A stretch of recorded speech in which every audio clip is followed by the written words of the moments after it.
It's Foreigner Affair. And our hosts, Leo and Macy. So, welcome everyone. Welcome back to Foreigner Affair, episode 5. I'm Leo. I'm Macy, co-host. As always, we're going to start out with the weather. Here in Erskine, it's a little bad today. I know the roads are getting bad out there. It's 33 degrees, so stay safe when you're driving. As for Tuscany, it's getting bad out there too, so I know it's a little rainy. Get your umbrellas out. And today we have a very special guest. We have Jen Tadman with us today. How are you doing today? Hi, how are you? Thank you for inviting me. So tell us a little bit about yourself. Jim Tadman came from Esco, Minnesota. Not sure if you know where that's at. Is it more south or? Down by Duluth, Minnesota. So it's in between Cloquet Proctor. It's right on the I-35. So it's right off that. But that's where I grew up and went to college at the University of Minnesota Duluth for a while. And then I transferred up to the Hobbies College where I went for a 2-year criminal justice degree. And from there, in between my first and second year, I received an internship out in Polk County. So I came out here between my first and second year and worked with the Sheriff's Department. And from there, I was lucky they offered me a job. They must have thought I was maybe going to do okay. So, and I've been here ever since. So I got out of college and moved here, and I've never been this far west. So when I think the first time I came out here, I couldn't see any trees. I was like, where are we going? I didn't know. I got to Marcoux Corner. Everybody knows where that is. And I could see like a farmstead 1.5 miles away. And I thought, yeah, it was different, with a lot of the agriculture land. So, and I've been here ever since. So did you always have the idea to go into law enforcement? I think it was a big interest growing up. Our family knew a lot of law enforcement officers. Got a chance to ride around with Carleton County deputies. That's where the county where we grew up. But and then my brother also. So he was off in the military, and then after he got out, he went into law enforcement, and he was retired as a lieutenant out in Cascade, Montana, at the sheriff's office. And I just had interest all the time growing up, and thought what they do is really cool. I know firefighting is really cool, but I do that kind of on the side here with Erskine. But I just really interest me, and being outside, and the biggest aspects of being there to help people. So after I got out of college was the same thing, as thought I knew what I was going to do, and then kind of not sure. And then, yeah, finally I just said that's enough type thing. And I went to school. So I started late. I think between doing odd jobs and bartending was a big thing that I did down in Duluth, is then I went full time and just put my mind to it. And I've never regretted it ever since. So I've been really happy with that. That's awesome. Yeah. And why did you decide to move here? That was a big thing when I came out here. Like I said, for my internship, it was coming out in this area. For me, I think it would be, you treat it the same way, but I can always go back where I came from and do things back there. This was a new start for me. I got to know the people, and it wasn't like, I know you, I graduate with you, you owe me one, or, that type of stuff. So, and I came out here, and granted, there weren't the trees and there weren't the lakes, and I was trying to find an area that I wanted to make a family at, or, raise a family at. And after getting to know the people in Polk County and working with the sheriff's office through my internship, I worked a lot of boat and water, and Maple Lake's a great place to hang out, but probably not working, but being there, I fell in love with it. And I thought, if I can move out to that Erskine, McIntosh area, I would love to stay here. So that's what it was. Yeah, at first it was a shock, but I got used to the flat land, and we don't have tractors running in Duluth after dark. Yeah, I don't know if I've ever seen it. So that was the big thing. I thought maybe somebody stole it the first time I seen it, that there was something going on. But it's just getting to know the people in the communities, and got a chance to buy a house in Erskine, and the community is great. These small communities around here that we have in part of our school, as they've been wonderful. So myself and our families. So that's why I stick around. Good. And if you can, you want to explain to people who are watching, like more specific, what do you do, like in your everyday life? What's the thing you have to do? I think with my job right now is I do a lot of desk time. I do a lot of meetings, budgets, and just trying to make sure that everything's running. We have supervisors that do a great job on our office. So, I always say is great employees make it easy for me. So I'm always looking for them. But, if we don't work together, I think that's what makes a great sheriff's office. But that's what I do right now.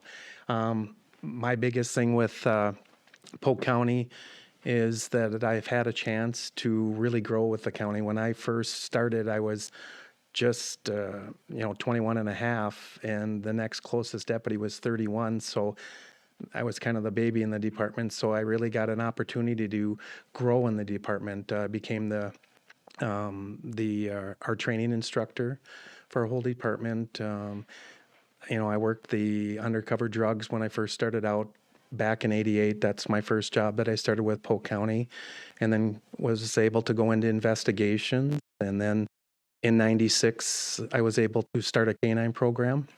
So I got our first dog in Polk County. So I got a chance to do that. And then after my dog retired, went back in investigations and then became the sergeant of investigations.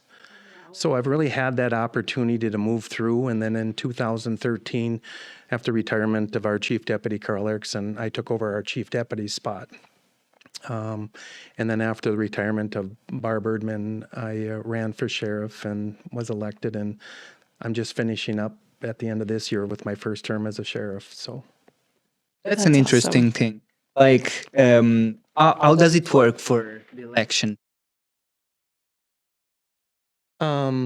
Be licensed in the state of Minnesota as a peace officer and run. Then you have like to do. Yeah, I think it's the same thing. You go out and you knock on doors, talk to people. I think it's being involved in communities. From one end of the county, we have like the 5th largest county in the state. So it's about 70 miles from one end to the other if we had to respond and stuff like that. So I just think through the years and experience, I think, I was really thankful from where I became as an intern and then took that all the way through and becoming the sheriff. But just, I don't know, run and go talk to people. And hopefully you get their votes. So. Yeah, get your name out there. Yeah, and I think through the years that being with the sheriff's department so long, I've 33 years with the sheriff's office. So I've been doing this with Polk County for that long. So Yeah, that's awesome. I got lucky. Yeah. Yeah. Well, and a lot of hard work helps too. Yes, it has been, but it's been very rewarding through the years. Yeah. So I'm Yeah. really happy of my career and where I've been and where I'm at now. Yeah, and all our community appreciates it too. Well, thank you. Yeah. And I don't know, what about your life? You have any hobbies or something that you can do other than your job? Anything else that I can do other than my job? Something that you like to do? The only other thing there's tons of things I like to do. I like the outdoor sports. I really like to that.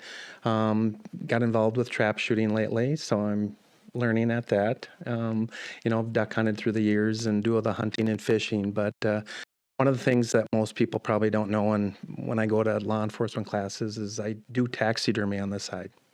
So, yeah, I got into it because my dad was a taxidermist out in Great Falls, Montana.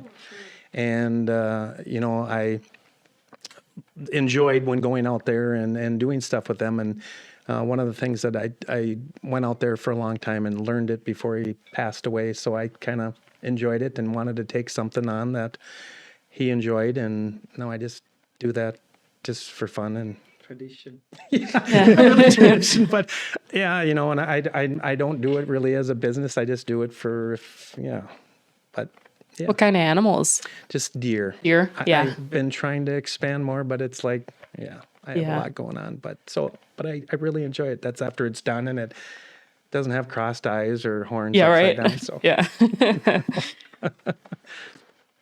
so that's kind of something I do on the side that maybe you didn't know about me, but And coming back to your job, there is like an experience you want to tell, maybe weird experience or something different that happened when I was working. I don't know, something particular. gosh. Wow, that's a really tough one. I don't know. I think that comes to mind, I think, is something that scared me at the time that I didn't know. I guess just going back to was when I had my canine, and I ended up coming across two people that were stealing a TV out of another person's house. And I got out of the car and, I'm yelling at them to get their hands up, and it's in the middle of the night and I don't know what's going on. And I'm screaming at them and they're not doing what they're supposed to be doing. And the next thing I know, as I'm standing there dealing with them, I feel this object coming next to me like somebody was grabbing me. And I jumped. Granted, I probably said something, but it turns out to be my canine Nico got through the center gate because he heard me yelling and came out the car window and came up to me and was sitting next to me. And I screamed. I'm sure the guys that were doing it probably laughed, but everything turned out good. So it's kind of the one moments that I've had that, I don't know, screaming in front of another suspect. So I got scared.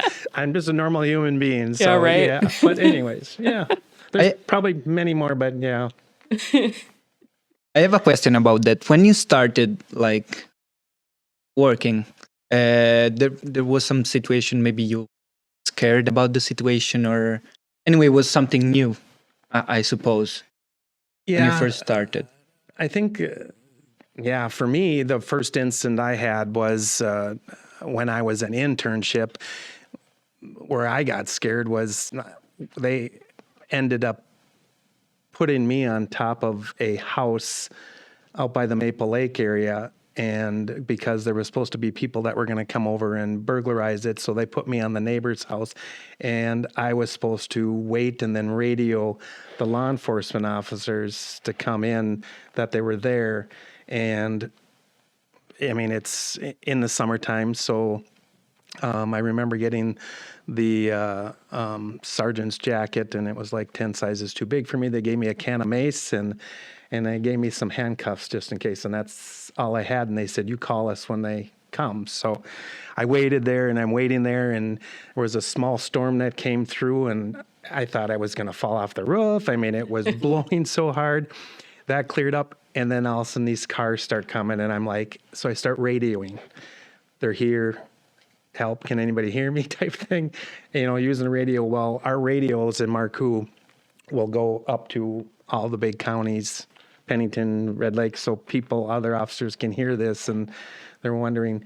And the deputy at the time ended up going up on a call to Gully, so he was like 35 miles away, and I was sitting there thinking, I'm going to get caught up here, and I don't have anything to protect myself, and that was something different. I've never did or anything else like that. So that was my first incident. Was they finally did show up and everything got taken care of. But yeah, at the time that was like, well, what am I doing here type thing. So was it fun? Yeah. After you get done and you're not hurt and you wipe yourself off and everything else like that. So yeah. Yeah, and you were just an intern, you said? Yeah, I was Yeah. just an intern, and the next thing that would be when I came back and then started the undercover drug stuff. I lived in, another town from here, and I had a fake ID and I had a fake name, and I couldn't talk to any of the police officers what I grew up with or interned with, and I just went out and bought the drugs that were off the street and people willing to sell it. So, that was the part when going to do the deals and stuff like that. And that wasn't a part of my life. Not that I would change, but growing up, so I didn't really know that much. So that was the stuff. And then I couldn't relate or do anything with the law enforcement officers and stuff like that. So that was the next scary moment, is to go through that type of stuff. So, yeah.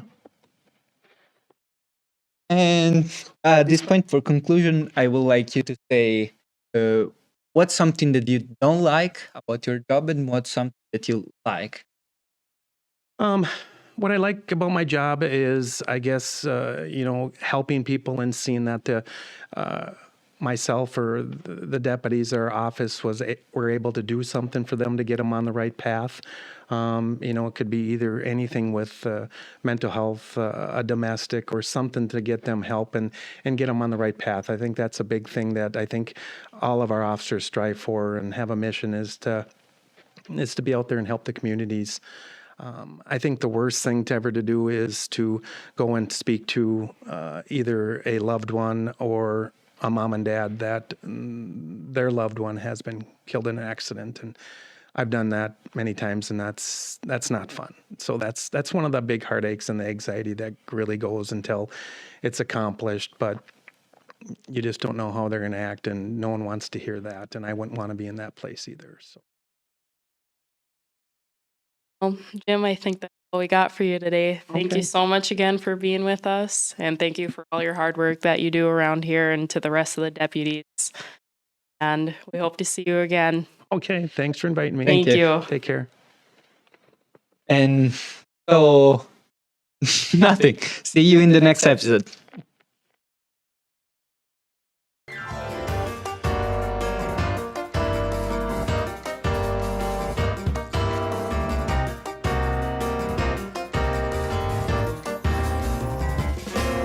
It's Foreigner Affair.